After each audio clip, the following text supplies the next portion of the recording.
guys, sorry about that. Just catching up on a little reading.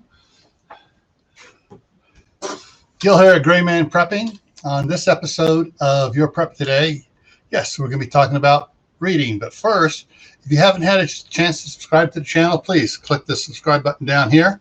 And don't forget to ring the notification bell.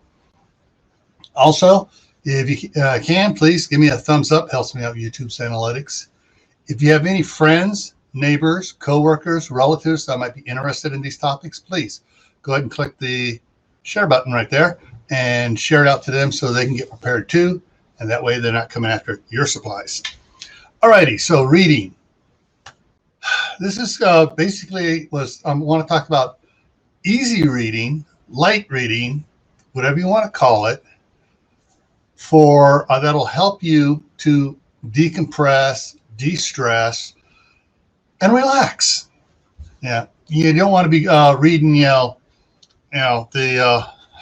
well, you do want to read it, but you don't want to read it for relaxing. Alton's emergency preparedness guide, for first aid, medical stuff, things about like that thick.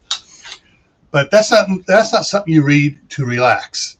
A good book, and sometimes if you have kids, reading the kids' books to them not only helps them to relax, helps you to relax too. All right. So make sure you have a good supply of books to read from. Now, some people say, well, I don't have much room for books. Books take up a lot of room. That is true. I got several bookcases full of books. I also have a Kindle Fire that I have a lot of books on.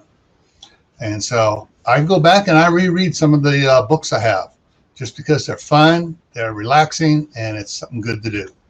All right. So check out your reading library. Make sure you have books that are fun, easy, and relaxing to read. All right.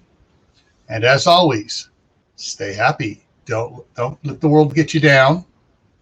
Stay safe. Don't do anything foolish. And most of all, stay prepared. All right.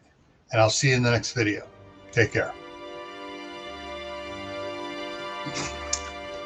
I'm going to go do some more reading.